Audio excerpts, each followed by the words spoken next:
The man accused of killing his estranged wife here in Jackson and then barricading himself in an apartment complex leasing office now faces a murder charge. 52-year-old Ron Christopher Allen is accused of killing 24-year-old Maleah Bess. She went to work like any other day. She answered calls. She welcomed residents. She did her job. By noon, 24-year-old Maleah Bess was gone. Inside a leasing office in Jackson, Mississippi, a man she once trusted walked in, pulled a gun, and ended her life. That man was her husband. What happened inside that office wasn't random, it wasn't sudden, and it didn't start that morning. This case is about love that turned into control, jealousy that turned into rage, and warning signs that were missed until it was too late. And by the end of this video, you'll understand how this tragedy unfolded and what could have stopped it. Before we continue, please subscribe to True Crime Lab Hub and turn on the notification bell to receive notifications whenever we publish new videos. Tell us in the comments where you're watching from. Maleah Bess was 24 years old. She lived in Jackson, Mississippi. She worked at the Westwood Apartments, where she was known by residents as kind, patient, and respectful. People who interacted with her described her as gentle and understanding. If someone was struggling, she didn't judge. She listened. She tried to help. She worked in the leasing office, an environment that requires calm, trust, and daily interaction with strangers. It's not easy work, but those who knew her say she handled it with grace. Maleah was at a stage in life where many people are still figuring things out: career, relationships, and independence. She had dreams, she had plans, and she believed she was building a future with someone she loved. That person was Ron Christopher Allen. Ron Christopher Allen was 52 years old, more than twice Maleah's age. The two were married on February 14, 2025, Valentine's Day, a date often linked with love and hope. But the marriage didn't last long. According to investigators, the relationship became strained within months. At the time of Maleah's death, the couple was estranged. What caused the separation has not been fully detailed publicly, but police later revealed a key factor. Ron believed Maleah was seeing someone else. That belief became the trigger. This wasn't a long marriage, it was less than a year ago, but during that short time, emotions intensified quickly, especially jealousy. And jealousy, when mixed with control and insecurity, can become dangerous. Ron Christopher Allen was also dealing with other issues. He had a previous DUI charge.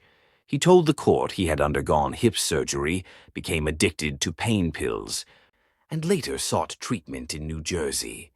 He claimed to have been sober since July 3rd. But sobriety does not erase violent thinking, and recovery does not excuse harm. On Thursday morning, just before noon, Ron Christopher Allen arrived at the Westwood Apartments. Witnesses saw him near the leasing office. Maleah was inside, working. What happened next unfolded fast. Allen entered the leasing office. Moments later, a gunshot was heard. A witness said they opened the door and saw Maleah holding her side. She had been shot. The witness closed the door. Then more shots were fired. Police later confirmed Maleah was shot multiple times, 7 times in total. She did not survive. After the shooting, Allen did not leave. Instead, he locked himself inside the leasing office. Jackson police were called around 11:30 a.m. What followed was a standoff. When officers arrived, they found Allen barricaded inside the leasing office. SWAT teams were called in. During this time, witnesses tried to reach Maleah by calling her phone. Someone answered. It was Ron Christopher Allen. According to police, he admitted over the phone that he had killed her. This detail alone chilled many who later heard it. For 2 to 3 hours, Allen remained inside. Eventually, he surrendered. Police said he was covered in Maleah's blood. The weapon was recovered. The scene was secured. The mobile crime unit processed the area. Maleah Bess was pronounced dead at the scene. She was 24 years old. The next day, Friday, August 1st, Ron Christopher Allen appeared in Jackson Municipal Court. He was charged with murder. Judge June Hardwick denied bond, citing what she called the egregious nature of the crime. Allen was ordered to be held at the Hinds County Detention Center in Raymond. He also faced consequences for a previous DUI charge, for which he had stopped making payments. Allen requested a preliminary hearing in Hinds County Court. As of now, his next court date has not been set. Residents of the Westwood apartments were stunned. One resident described Maleah as someone who gave grace, someone who understood people when they were struggling. No one expected this. Not at work, not in daylight, not in a place meant to feel safe. The leasing office became a crime scene, but it was also where Maleah had built daily connections with people who trusted her. Her death left fear, grief, and unanswered questions. Based on police statements, the motive was jealousy. Allen believed Maleah had a boyfriend. That belief triggered a violent response. This case fits a pattern seen too often in domestic violence situations: a controlling partner, a separation, jealousy, access to a weapon, escalation at a workplace. The danger period in abusive relationships is often after separation, not during the relationship itself. This is when emotions peak, and when victims are most at risk. What do you think could have changed the outcome in this case? Share your thoughts below. If you're finding this breakdown informative, please like the video. It helps more people see these stories. Many people believe danger only exists when there are visible signs of abuse. That's not true. Control can exist without bruises. Threats can exist without witnesses. Fear can exist without words. And age gaps, fast marriages, and emotional dependence can increase risk, not always, but often. Workplaces are also vulnerable points. Many attacks happen where victims are easiest to find. No solution is perfect, but prevention starts with awareness and action. If someone expresses fear about a partner, even casually, it matters. Employers should have clear steps when an employee is dealing with a dangerous ex-partner. Restraining orders, while not perfect, create records and barriers. Neighbors, co-workers, and friends often notice changes first. Limiting access during emotional crises can save lives.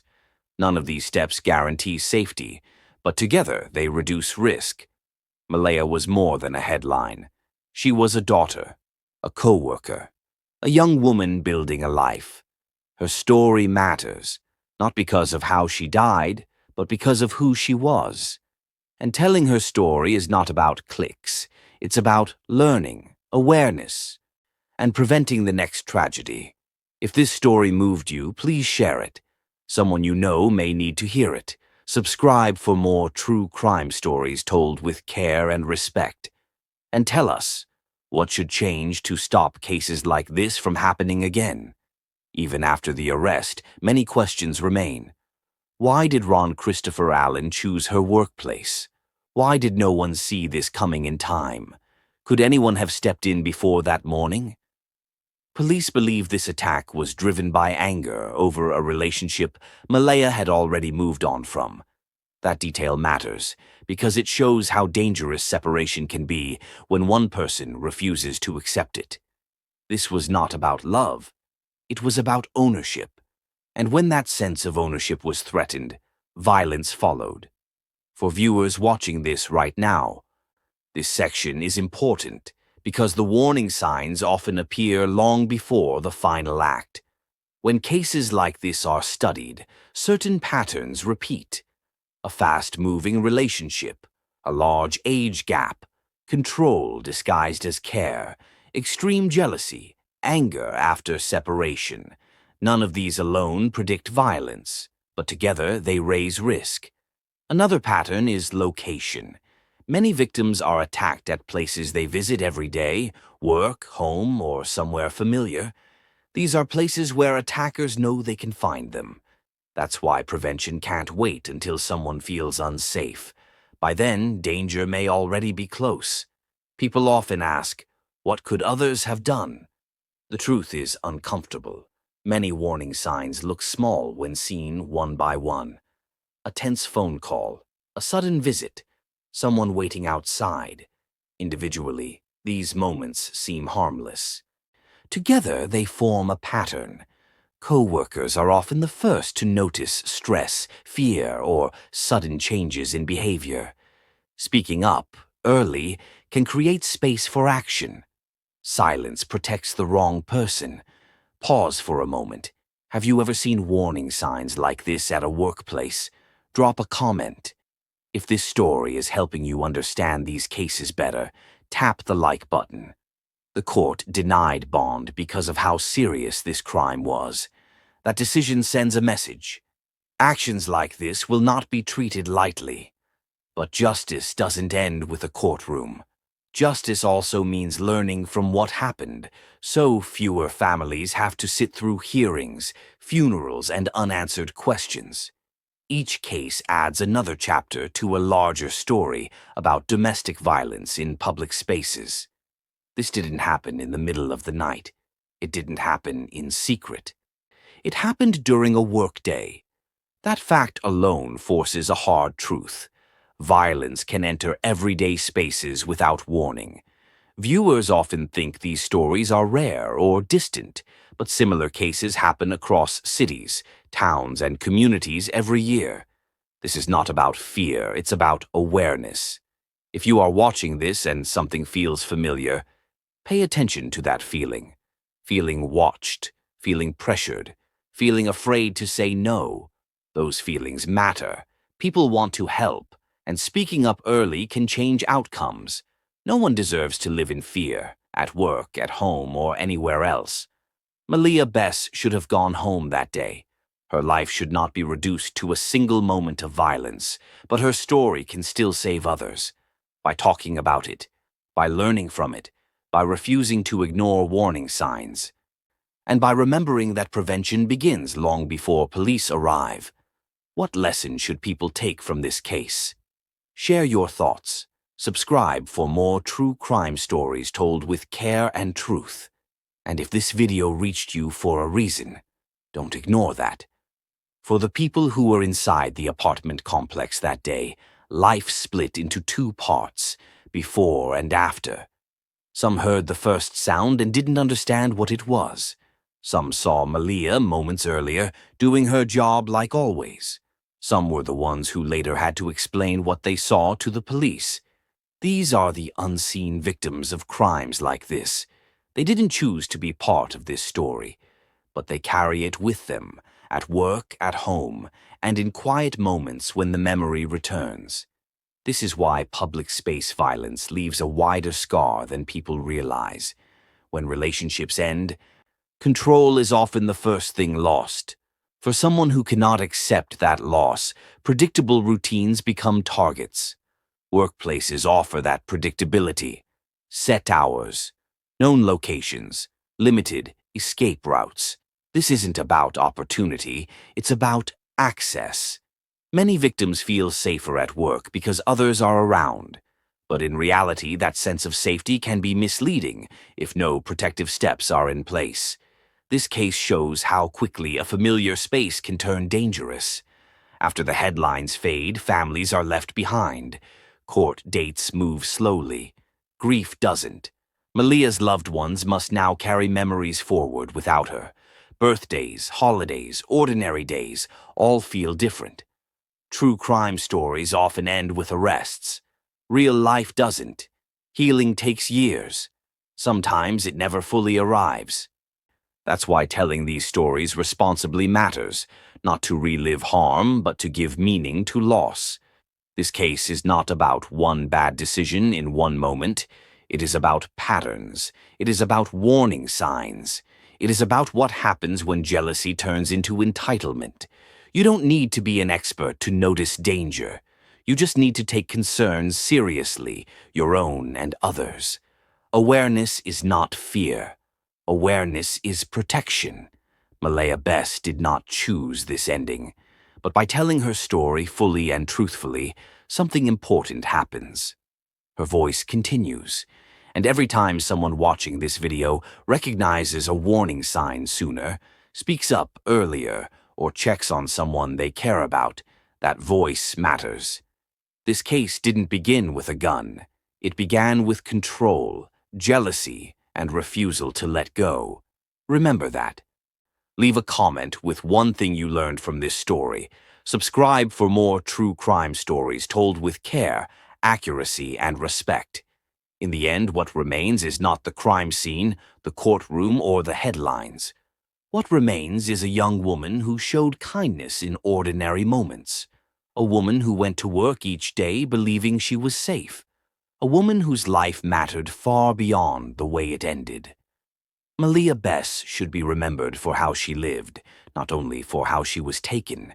Her story reminds us that love should never demand control, that separation should never be answered with harm, and that paying attention early can change lives. If this video causes even one person to pause, to speak up, or to check on someone they care about, then her story continues to have meaning. And that matters. Thank you for staying until the end. Thank you for listening, and thank you for remembering Maleah.